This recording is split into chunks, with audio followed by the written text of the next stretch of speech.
मैं हूं समीर और आप देख रहे हैं समाज खबर टीवी न्यूज। हमारे सेकंड पार्ट में आपका स्वागत है। लोक सेवा यूथ फाउंडेशन के एडवाइजर जो हैं एडवोकेट हमारे, उनसे हम बातचीत करेंगे कि उनकी एनजीओ जो इलीगल कंस्ट्रक्शन होता है उसके ऊपर क्या कार्रवाई कर रही है और उनका क्या एम है और किस तरह लोगों की जान बचाना चाहती है। तो नमस्कार सर, हमारे चैनल में आपका स्वागत है। हम जानना चाहेंगे आप इलीगल कंस्ट्रक्शन के ऊपर मुद्दा उठाए हैं तो इसका क्या एम है और किस तरह से कर रहे हैं आप। नमस्कार सर। इलीगल कंस्ट्रक्शन आज मुंबई की बहुत बड़ी समस्या है। आपने देखा होगा गोरेगांव में 1 साल पहले संस्कार धाम कॉलेज के पास एक इलीगल कंस्ट्रक्शन गिरा था, उसके अंदर 8 लोगों की मौत हो गई थी, जिसके अंदर कॉन्ट्रैक्टर जेल में गए थे। और अभी आपने लॉकडाउन के टाइम पे देखा होगा एक इलीगल कंस्ट्रक्शन मालवनी के अंदर गिरा था, उसके अंदर भी लोगों की हताहत होने की खबर आई थी। उसके अंदर हमारे महाराष्ट्र के मंत्री ने 4-4 लाख रुपए की अनाउंसमेंट की थी, पर वो किसी को कुछ मिलता नहीं। और ये इलीगल कंस्ट्रक्शन बीएमसी, म्हाडा और पुलिस, ये तीनों एक दूसरे से हाथ मिला के करते हैं। अगर वो इस चीज़ के ऊपर अहमियत नहीं दे रहे हैं, लोग ऐसे ही मरते रहेंगे, तो फिर उन जो कानून की जो धाराएं हैं जिसके अंदर 351, 354 की जो नोटिस बीएमसी देती है, वो किसको देती है? आज कंगना का घर तोड़ दिया, क्यों तोड़ा? क्योंकि वो इलीगल था। इतने सालों से उनको पता नहीं था। कानून के आग के नीचे ये सारी चीज़ें होती है, कानून को सब पता है। अब हमारी संस्था लोक सेवा यूथ फाउंडेशन ने इसका जिम्मेदारी उठाई है। जितने भी इलीगल कंस्ट्रक्शन इस पूरे मुंबई शहर में होंगे उनके ऊपर हम कंप्लेन करेंगे। उनके ऊपर कंप्लेन करने के बाद बीएमसी, डीएमसी, मुख्यमंत्री सभी को हम कंप्लेन करेंगे। उसके बाद भी नहीं, अगर किसी ने हमारी बात नहीं सुनी तो हम रिट पिटीशन लेके मुंबई हाई कोर्ट के अंदर इसका मसला शुरू करेंगे। तो आप जानते हैं कि आपके एरिया में कितने कंस्ट्रक्शन और कहाँ हो रहे हैं? हमारे गोरेगांव के अंदर समझिए मोतीलाल नगर, सिद्धार्थ नगर, मीठा नगर, जवाहर नगर और प्रेम नगर, लक्ष्मी नगर, ये सारी जगहों पे इलीगल कंस्ट्रक्शन अभी कोरोना की दौर के अंदर बहुत तेजी से हो रहे हैं। अच्छा, ये जो लोग कंस्ट्रक्शन कर रहे हैं उनका क्या प्रॉपर डिग्री होता है इंजीनियरिंग का?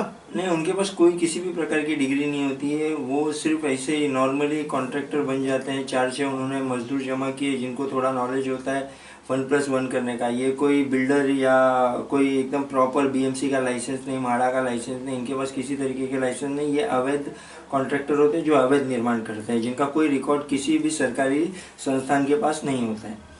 तो क्या बीएमसी आंखें अपनी क्यों बंद रखती है? आप इसका क्या कहना, मतलब क्या निकालोगे कि मिलजुल कर काम करते हैं, रिश्वत देकर काम करते हैं? बीएमसी 100% इसके अंदर बीएमसी हो, म्हाडा हो, पुलिस हो, ये सारे एक दूसरे से लिंक है। ये सब एक दूसरे को लेते देते हैं और ये सबके आंखों के नीचे और सामने ही काम होता है। क्योंकि अभी आपने देखा होगा दत्ता मंदिर, वहाँ पर पुलिस स्टेशन, पुलिस की एक चौकी है, उसके जस्ट दो घर के बाद ही काम चल रहा है। तो वो तो पुलिस की एकदम बाजू में ही चल रहा है, तो उनको पता तो नहीं है, ऐसा तो नहीं है। पुलिस की हमेशा आपने देखा होगा मुंबई शहर की एक खास बात है कि पुलिस 24 आवर्स के अंदर पेट्रोलिंग कंटिन्यू करती रहती है, बाइक पे, कार में, उनकी बड़ी गाड़ी से। तो उनके सामने तो दिखते ही है सारे, और सारे कंस्ट्रक्शन रोड पे ही हो रहे हैं। कोई अंदर गली में या किसी ये क्या बोलते हैं स्लम में नहीं हो रहे कंस्ट्रक्शन। सारे कंस्ट्रक्शन रोड पे ही और अभी भी चालू है, बहुत जोरों में चालू है। तो आप क्या चाहते हैं सरकार से? हम सरकार से चाहते हैं कि अवैध निर्माण के ऊपर रोक लगे ताकि लोगों की जान बचाई जा सके। अगर समझिए, अगर लोगों की ऐसी जान जाती रही अवैध निर्माणों की वजह, तो इसका जिम्मेदार कौन होगा? सरकार होगी, कॉन्ट्रैक्टर होगा, बीएमसी होगी, पुलिस होगी, म्हाडा होगी। जिम्मेदारी किसके ऊपर थोपेंगे? फिर आखिर में सरकार आके क्या करेगी? सिर्फ 4 लाख रुपया एक जान की कीमत देके चली जाएगी। जैसे कि इस आवाज को तो काफी लोग उठाते हैं, फिर कुछ दिनों के बाद उनकी आवाज दब जाती है, शायद रिश्वत लेके वो भी चुप बैठ जाते हैं। इसके ऊपर आपका क्या कहना है? एक सिस्टम है जो बीएमसी अधिकारी खुद ही उनको डराते हैं, धमकाते हैं और या तो रिश्वत देते हैं। ये तीन ही चीज़, या पुलिस भी उनको डराती है, धमकाती है, या ऐसे करके काफ़ी समाज सेवक डर के इस चीज़ के लिए चुप हो चुके हैं। आपने देखा होगा काफ़ी लेटर लोग बीएमसी में डालते हैं, पुलिस स्टेशन में डालते हैं। लेकिन हमारे गणेश शिंदे जी जो इस चीज़ को उन्होंने मन पे लिया है और वो ऐसे चुप नहीं होंगे, वो लड़ेंगे, इस बात की मुझे खातरी है।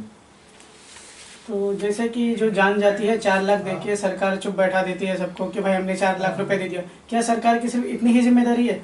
सरकार सिर्फ बोलती है ना 4 लाख रुपये, आज तक किसी को मिला है? अब मालवनी में जो मरे अभी लॉकडाउन के अंदर जो इलीगल कंस्ट्रक्शन में किसी को मिले?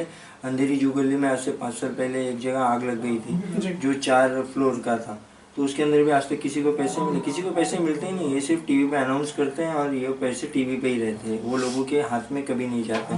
तो सरकार अपनी जिम्मेदारी से हाथ नहीं पीछे ले सकती। सरकार भी इसके अंदर बहुत बड़ी जिम्मेदार है और सरकार के लिए ही हमारे गणेश जी, अगर इसके ऊपर कोई एक्शन बीएमसी ने या सरकार ने नहीं लिया तो हम हाईकोर्ट में इसके खिलाफ रिट पिटीशन के लिए तैयार है। हमारे चैनल पर दर्शकों को बताएंगे कि कितना अलाउड है, कितना ऊंचा तक बनाया जा सकता है? बीएमसी ने 1+1 कितना अलाउड किया है? बीएमसी ने 1+1 14 फीट तक अलाउड किया है, वो भी 2006 की बारिश के बाद। 2006 की बारिश के बाद 14 फीट अलाउड है, लेकिन यहाँ पे कई लोगों का कहना है कि हमारा 17 फुट है, 21 फुट है। ये क्या है? लोगों को धोखाधड़ी दिया जाता है? ये सिर्फ धोखाधड़ी है और कुछ नहीं है इसके अंदर, और कुछ ये नहीं है, सिर्फ धोखाधड़ी है। 2006 के बाद 14 फुट तक बना सकते हैं? यस, 14 फुट तक का परमिशन। लेकिन 1+1 14 फुट कैसे बना सकते हैं? 14 फुट उस टाइम पे दिया गया था। ये सिर्फ किसको दिया गया था? जहाँ पर पानी भरता है, ताकि लोग ऊपर रह सके, अपने सामान को रख सके। जैसे बहुत सारी स्लम्स एरिया यहाँ पर पानी भर जाता है, यहाँ पर काफ़ी डीप है।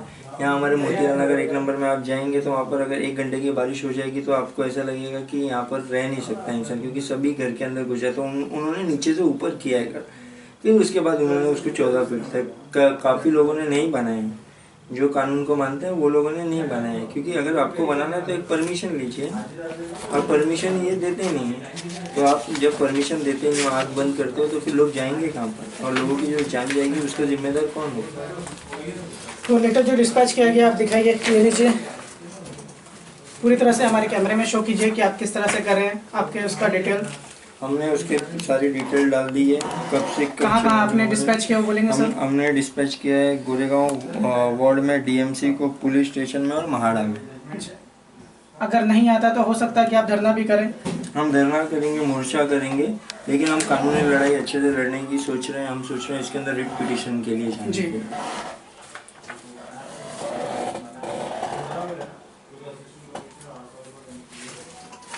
तो हमने लोक सेवा यूथ फाउंडेशन के जो लीगल एडवाइज़र एडवोकेट हैं उनसे हमने बातचीत की कि आगे क्या क्या प्रोसेस होने वाला है। इन्होंने बताया जो जान जाती है, इलीगल घर जो गिर जाते हैं बनाने के बाद, जो मटेरियल सही यूज़ नहीं करते हैं या हल्के लोखंड जिसे कहा जाता है, वो इस्तेमाल करके लोग बना के चले तो जाते हैं, अपना बेनिफिट लेके कॉन्ट्रैक्टर चला तो जाता है, लेकिन जो घर गिर जाता है, आजू बाजू के वालों की जो जान जाती है, उसका जिम्मेदार कौन होगा? कोई तो आगे है, बीएमसी आगे आएगी, पुलिस आगे आएगी या कॉन्ट्रैक्टर आगे आएगा। इसी को मांग करते हुए इन्होंने बीएमसी से कहा है कि जितने भी इलीगल कंस्ट्रक्शन हो रहे हैं सबको रोका जाए और जो कंस्ट्रक्शन किया गया उसको तोड़ा जाए, डेमोलिश किया जाए। समाज की खबरें हिंदी न्यूज चैनल को सब्सक्राइब करें, बेल आइकन दबाना ना भूलें। अगर आपको अच्छा लगे तो लाइक और शेयर भी जरूर करें। अगर आपको हमारे साथ जुड़ना चाहते हैं, अगर किसी भी तरीके का न्यूज या एडवर्टाइजमेंट देना चाहते हैं तो आप हमें इस नंबर पर कॉल करें 7666471110। धन्यवाद।